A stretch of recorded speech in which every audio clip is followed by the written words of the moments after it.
2026 saatnya teman-teman harus menjadi pemain, bukan lagi sebagai penonton. Dan 2026 saran saya teman-teman harus menjadi konten kreator. Kenapa seperti itu? Kita akan bongkar teman-teman sekalian kenapa teman-teman harus sebagai pemain. Tonton video ini sampai selesai.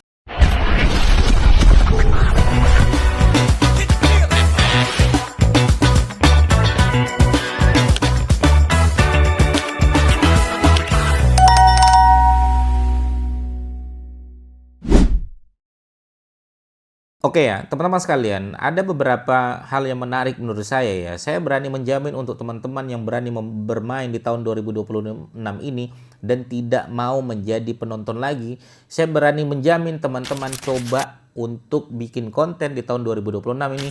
Nanti 2027 kembali lagi ke video ini, saya yakin teman-teman bukan menjadi orang yang biasa lagi. Teman-teman akan menjadi miliarder, teman-teman akan menjadi jutawan, teman-teman akan sudah memiliki penghasilan sendiri yang luar biasa menurut saya. Pegang kata-kata saya teman-teman sekalian. Banyak yang saya lihat ya, ada beberapa orang yang dulu dia bukan siapa-siapa, sekarang ya 2 tahun dia bikin konten dan sekarang menjadi konten kreator, sekarang udah keluar negeri, bolak-balik dibayar, bahkan di Indonesia ya dia ke Makassar dibayar. Emang jalan-jalan kerjaannya seperti itu. Ya konten makan-makan ya, kemudian diundang untuk makan, diundang keluar kota untuk makan, dan lain sebagainya. Nah ini kenapa bisa terjadi seperti itu? Karena siapapun saat ini saran saya harus menjadi konten kreator. Oke, kita bedah ya teman-teman sekalian ya.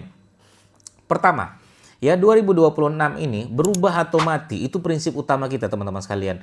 Makanya orang-orang yang saat ini masih sama tekniknya dengan teknik 2025, nonton konten orang lain, kemudian nyekrol ya, bahagia dengan konten orang dan lain sebagainya, ketawa-ketawa dan lain sebagainya. Ya dia akan menjadi orang-orang yang sama seperti dulu, tidak berubah mati teman-teman sekalian. Itu prinsip kita. Makanya teman-teman sekalian, untuk saat ini, saya tadi juga ngobrol dengan anak muda gitu. Saya bilang, Mas, ayo jadi konten kreator. Mas, ayo kitalah yang harus sebagai pemain, bukan sebagai penonton lagi. Bahkan ada sebuah kalimat gitu kan. Kalaulah kita nanti ya disibukkan untuk membuat konten, kita tidak akan disibukkan nontonin konten orang lagi. Itu teman-teman sekalian. Kalaupun kita nanti nontonin konten orang lain, kita bukan sebagai penikmat konten, tapi kita sebagai penganalisa konten. Itu guru saya selalu ngajari seperti itu. Makanya orang-orang stand up comedy teman-teman sekalian, ketika dia nonton video orang lagi stand up comedy, dia pola pikirnya adalah dia mempelajari, oh joknya yang dilakukan seperti ini, oh seperti ini, dia melakukan hal seperti itu teman-teman sekalian. Begitu juga kita ketika melihat sebuah konten, oh kenapa konten ini bisa rame, oh dia melakukan ini dan lain sebagainya. Kita penganalisa konten dan teman-teman harus ya berubah atau mati. Itu ya yang pertama. Yang kedua, mulailah dengan apa yang ada dulu teman-teman sekalian. Mulai dengan apa yang ada itu seperti apa Mas Didik? Semua orang punya media sosial. Media sosial itu gratis teman-teman sekalian.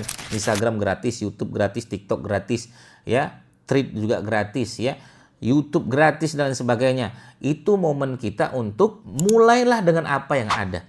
Ya, adanya Instagram, upload di Instagram. Adanya HP, nih saya menggunakan HP. Adanya lighting yang murah-murah, silakan teman-teman sekalian. Ya, adanya mic ya, silakan pakai mic. Tanpa mic juga nggak ada masalah. Ya, mulai aja dulu, action dulu aja dengan apa yang ada.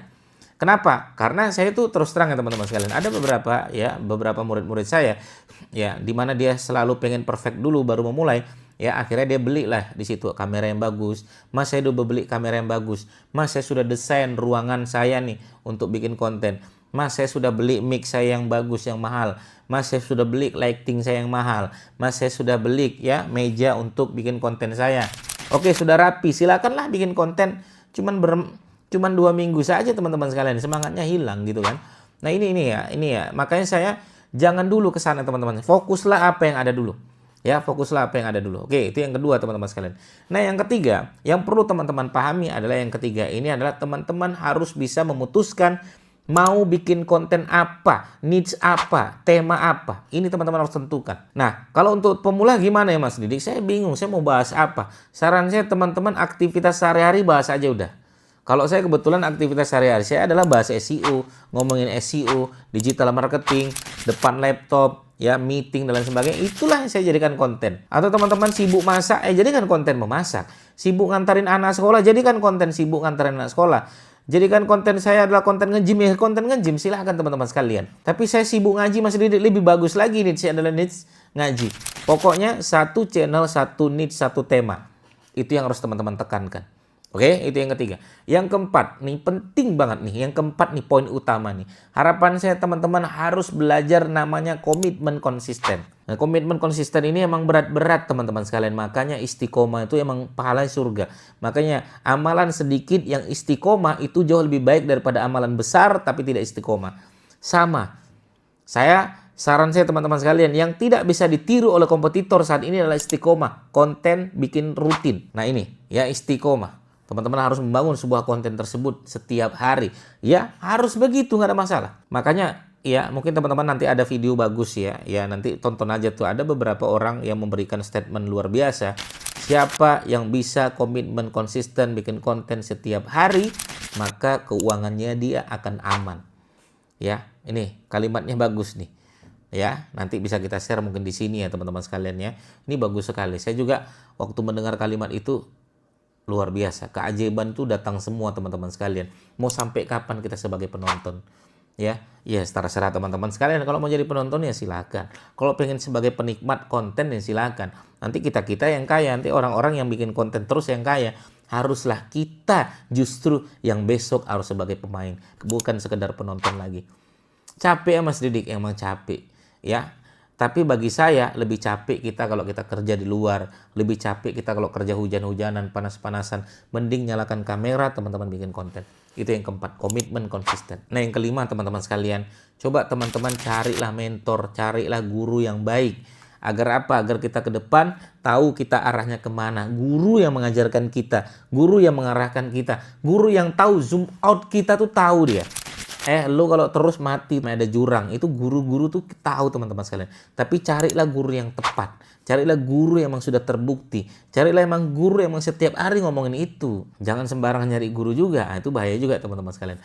Oke, 5 tahapan ini teman-teman lakukan. Mudah-mudahan teman-teman 2027 pegang sikap saya. Kalau teman-teman bikin konten rutin setiap hari 1 unit 1 tema, teman-teman bukan menjadi orang yang biasa-biasa lagi di tahun 2027, akan menjadi orang hebat, miliarder, ya, jutawan, memiliki omset miliaran dan lain sebagainya, dan teman-teman akan menjadi orang yang hebat di tahun 2027. Ingat kalimat saya. Begitu, semoga manfaat. Bagi teman-teman bertanya, silakan langsung saja bertanya di kolom komentar kami. Assalamualaikum warahmatullahi wabarakatuh. Bye-bye.